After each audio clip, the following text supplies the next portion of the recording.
really wasn't sure what I wanted to do. I was at a point, I was growing spiritually a lot.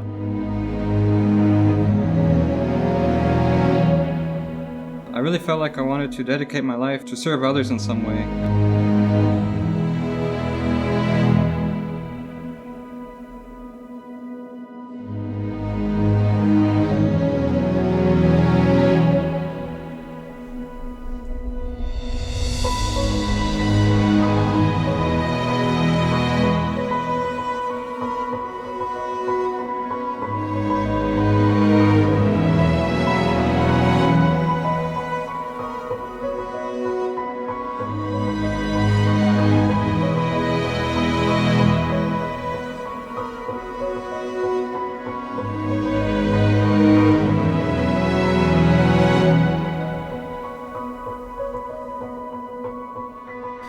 St. Eugene de Mazenod was born in 1782, just a few years before the French Revolution broke out. Where it really all came to the summit of his experience of God was one Good Friday. So feeling lost and not knowing what God wanted from him, not knowing where he was going to go, nothing working out in his life, he ends up in a church during Good Friday service. And he has this experience before the cross of Jesus Christ. He looks at Jesus Christ crucified. He knows that at that moment, in front of all of the people that are in that church, and despite all of the people in that church, that God was telling him that he loved him, that he was loved, despite having forgotten about his vocation, having abandoned the prospect of becoming a priest, of pushing God away from so many different ways. He decided that there, Jesus Christ was calling him to something greater. He writes in one of his letters that he wanted to redouble his efforts because he had wasted so much time in his youth not paying attention to God. So now it's time to redouble my efforts, and decided that he would enter the seminary and become a priest precisely because of that. After his ordination, he requested from the Bishop of Aix-en-Provence that he not be assigned to a parish. He wanted solely to work with those who were on the streets. He wanted to work with the youth who were not permitted from learning anything about religion because of the Napoleonic laws in France. He requested to work in prisons, especially with the prisoners of war. And he also requested to work with those who did not know the gospel. And there were so many workers in the fields who just didn't have time to go to church at the appropriate time to hear the gospel. Unfortunately, because of his work in the prisons, there was a typhus outbreak, and he contracted typhus, and he was on his deathbed. He actually was anointed because everybody thought he would die. The youth of the youth association that he had founded went and prayed before an image of the Blessed Mother, and they pleaded and asked for her intercession that he be healed. And on the feast of St. Joseph the Worker, he finally recovered. And he attributed it to the intercession of the Blessed Mother as well as St. Joseph. And he decided that at that point, he couldn't do this all by himself. He was wearing himself out, he was tired, and he was easily getting sick because he was going to places where where he could easily just become sick because of the places he was visiting. So he decided that at that point he needed help, and he recruited some of the first missionaries. The first one was Father Henri Tempier. He wrote a letter to him and said, "You are necessary for this mission. You are the one that I need to accompany me, to help me with this." He forgot to sign it though. So Father Tempier for a while was a little confused as to who wrote this letter. Eventually he would have a visitor who told him, "Oh, that's Eugene's handwriting. He spoke to me about this. You should probably say yes." And so these two began to develop what would eventually become the Missionaries of Provence. And they dedicated themselves entirely to preaching parish missions in the countryside, in those places where no other priest wanted to go to proclaim the gospel, and especially to people who were the poor and the most abandoned. And so he walked in, and he knew that he was probably not going to get any approval other than, "Hey, you're doing a nice job, continue doing it." Because at the time, the Pope was not approving new orders or new congregations. But as he walked in, he did it with all his heart. He presented the constitutions and rules that he had written up. And the Pope, as he listened to him, eventually said, I like this congregation. I wish to approve it. And handed the rule to the cardinals and said, okay, let's begin the process. It took a few months, and finally on the 17th of February of 1826, Eugene received confirmation that the Missionary Oblates of Mary Immaculate had been approved by the Church, had been approved by the Pope. And that's the beginning of how his charism began to flourish in the world. And he dedicated himself as bishop to work with the poor, to work with those who were the most marginalized, those who still needed to encounter the gospel of Jesus Christ. But as Bishop of Marseille, it gave him also another opportunity. Lots of bishops were looking for missionaries to go to different parts of the world. And among them, the first one was a bishop from Canada who was looking for missionaries. And they told him, go to Marseille, there is a bishop there who has some guys who probably could help you. So he went to Marseille, and as he left the office of St. Eugene, he said to his secretary, I think I had just met St. Paul, and he has a heart as big as the world. And Eugene sent some of his first missionaries to Canada, to the area that we know today as Ottawa and Quebec. Beyond that, he then decided to send missionaries to South Africa and later on to Ceylon, or what we know today as Sri Lanka. On May 21st of 1861, Eugene was in his deathbed, and he was surrounded by his brother Oblates, who sang the Salve Regina, a beautiful hymn to the Blessed Mother. And his dying words were these. They asked him, Bishop, what are your dying words? What are your last words to your brothers and your sons? And he said, tell them that I die happy. That I die happy that the Lord has been so good as to choose me to found the Missionary Oblates of Mary Immaculate in the church. And then he said his last words, among yourselves practice charity, charity, charity, and outside zeal for the salvation of souls. And with that, he closed his eyes and was born into heaven.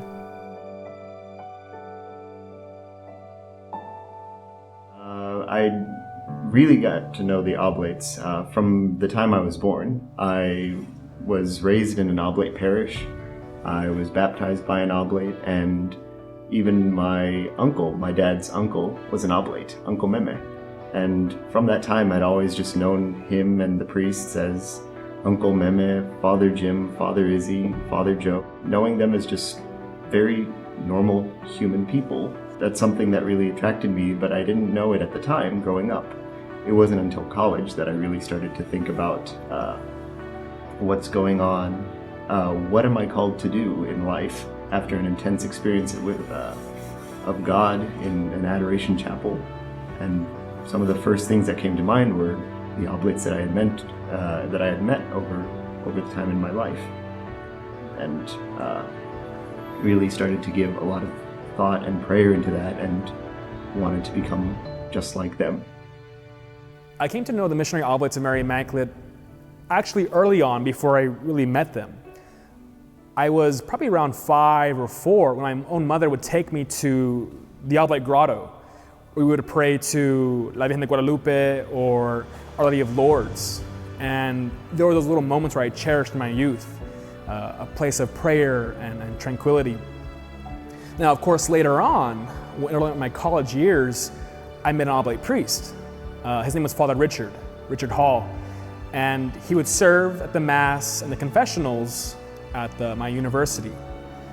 Now, it was special because he was a young priest, very engaging, and there was something in him, and I would dare say, in the charism that attracted me to the Oblates. It was a down-to-earth quality, and I know that was something special for me, being down-to-earth myself. Of course, later on, he invited me to come and see. Before my birth, I had an elder brother. When he was 2 years old, and he was playing in our yard with other sisters, They forgot about him, and he was crawling slowly. He went to the pond, and he was found dead at the end of the day. My father and mother and my relatives, they were shocked by his death, and they were praying to God. If they can get a son, they would offer that son to God. I came to the Oblates 2008. I read a magazine. I found that in that magazine there were several articles from the Oblate fathers.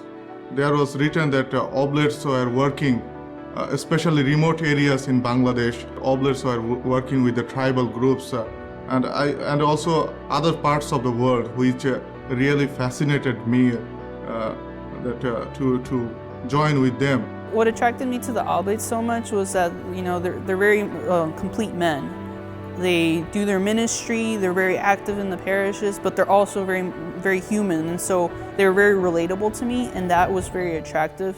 Coming from my background and all that, I was very concerned with the calling that I felt to the priesthood and religious life, and wanting to answer that call, but also wanting to feel very much like myself. And so with the Oblates, I found a real sense of integrated men and a balance that really attracted me. And St. Eugene talked about how as Oblates, we work to be first good humans, good Christians, and then strive to be good saints. So in 2006, I went to the youth rally where I met Oblates of Mary Immaculate. Different vocation directors came together to present about their congregation. So I realized that, even black men can become priests. I said, I like the Oblates because I wanted to be a social worker. Then I said, I think the charism talked more to me. Then I joined the Oblates in 2012. I began my pre-novitiate in Lesotho. Botswana is the mission of Lesotho. So in Botswana, I am the third Oblate. So one of my friends in college converted to Catholicism, and he invited me to his baptism. And there I met Father Ray Cook, who was a chaplain from my university. And I was sort of involved a little bit in the ceremony, so I started meeting Father Ray.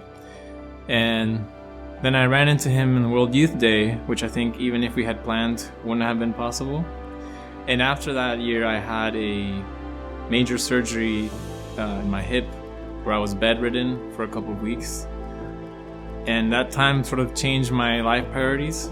And I had really grown to like Father Ray, so I started talking to him, and that's how I met one of the Oblates. And my mom take mass every morning, and then my first communion, my mom said, Emmanuel, you will have the most important part in your life today, so make it closer as possible. And then this is the time I realized the relationship with Lord is the most important part in my life. So I grew up here in San Antonio, and there are many Oblates here. When I was in high school, I started to pray to God for direction in my life. I wasn't sure what I wanted to pursue, and everyone was talking in high school about what they're going to do, and they're asking me, and I never knew what to say. But I was praying to God for guidance in my life. Around that time, in my parish, once after Mass, my brothers and I were waiting to go, and a sister walked up to us, her name is Sister Yolanda Flores, and so she asked us, does any one of you want to be a priest? And my youngest brother, he was small then, he pointed at me and he said he wants to be a priest. And I said, well, I'm not sure, I don't know. As I continued to pray, I started to feel that maybe this is God's path for my life. And so through her, I met Father Charlie Banks, the Oblate Vocation Director. And so when I met him, he was telling me about the Oblates and how they are missionaries. And I really didn't know about religious life before then. I had thought often of the diocesan seminary, and that was what I was familiar with. But when I heard the Oblates were missionaries, that really spoke to my heart. There are a couple of reasons that brought me to becoming or joining the Oblate, because one of the reasons would be that I was as a refugee in Thailand for 6 years. So about those times, I was really, feeling the absence of priests or the minister who were really preach the gospel and visit the people and do the pastoral work. So that's kind of one of the things that really bring me to think about or discern about the priesthood. And the other thing is when I get to this country and God's providence, His divine providence, we say, that I miraculously meet the Oblates in Buffalo, New York. The Oblates are definitely a special vocation for religious life. It is to be with the people, to speak in their language, and to go wherever the gospel sends you. So when I had met Father Ray, he first seemed very engaging, very human, in a positive way, I guess, where I could talk to him and he made us feel comfortable. And I noticed before Father Ray, the church community in my university wasn't very alive. It was sort of like go to mass, leave mass. And then when he came, it all changed, where the students were coming more and they were having more events. And so that's my first step in getting to know Father Ray. Then he invited me to a come and see. And when I got to the come and see, it felt like all the Oblates were like either uncles or great uncles of mine, where they, as I like to say, they seem to work hard and play hard. And that's kind of how I like to do life, and so I felt at home. I have a degree, a master's in electrical engineering. I worked for 5 years as a nanotechnology. And then I work in the hospital to do the cardio technicians before that, doing my studies. And then all this formed me a way to understand the need of the people. At the beginning, I didn't know what God wanted, but one thing I know, He wants me to be consecrated to the Lord. So when Father Charlie told me the Oblates are missionaries, that really spoke to my heart. I felt like maybe God was calling me to serve in this way, to go to those places where there are really great needs. And I really opened myself to that and went on some come and sees and eventually entered formation after high school. I've come to see really how the Oblates go out and serve in a variety of circumstances. We understand poverty in a variety of ways, both physical and spiritual. Of course, we always need to be close to those who are physically poor and try to help them with their needs, and especially to share with them the hope of Jesus Christ, both in our preaching, in sacramental ways, but also by trying to find ways to help them. And then, of course, we also understand different kinds of spiritual poverty.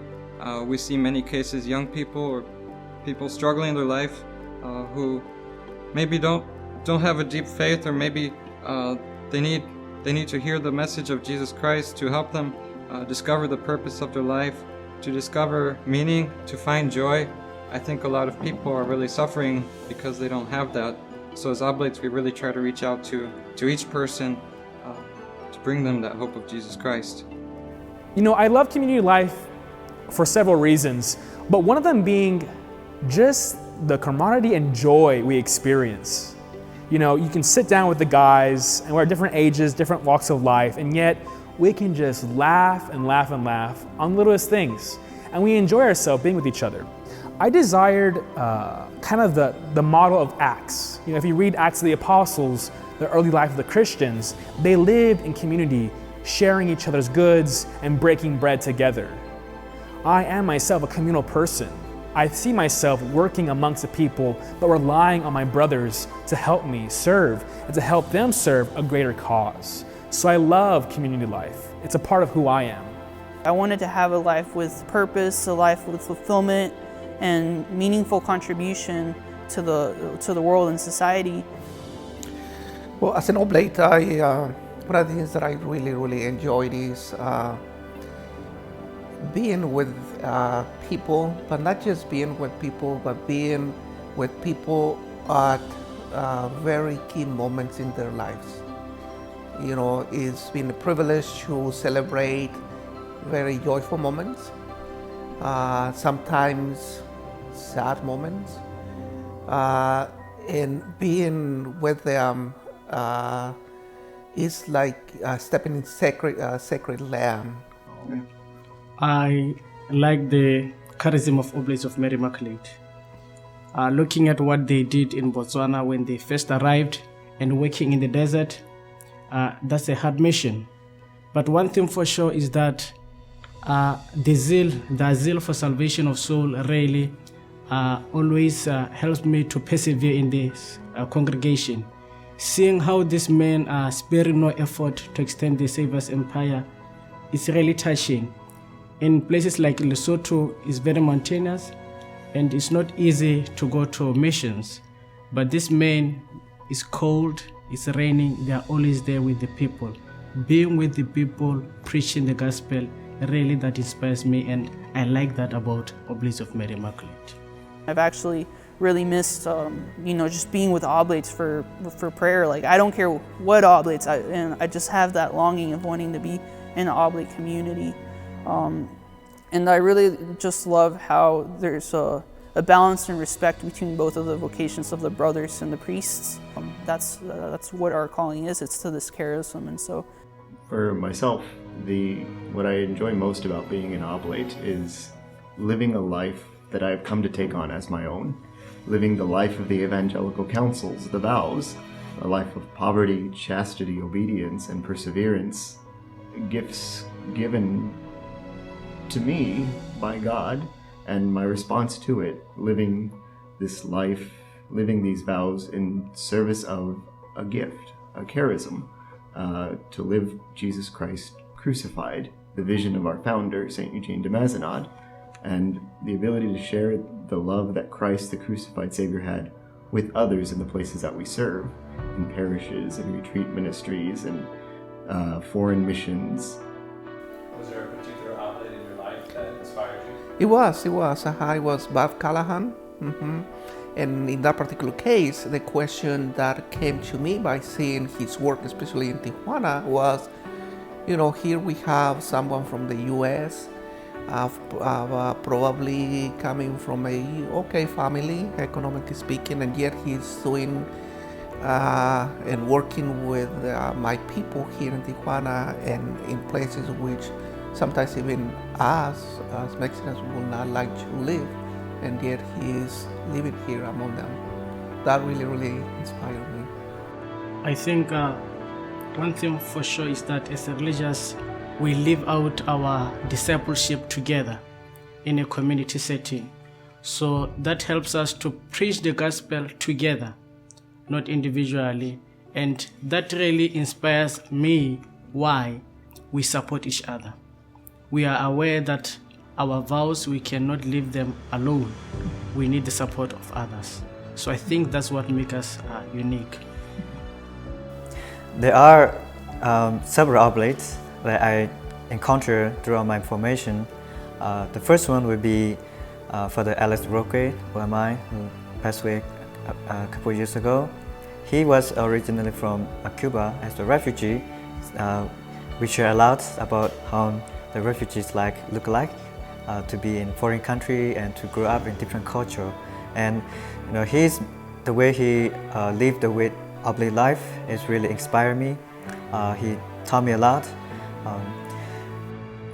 What I find most satisfying about religious life is the ability to share the love of God in so many different ways, so many different ministries and locations, from Texas to California to Bangladesh, Botswana, Lesotho.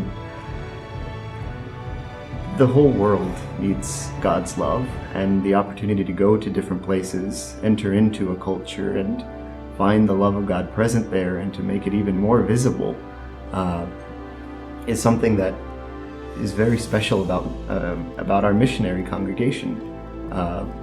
Diocesan life shares the love of God with their parish, with their local church, the church of an area.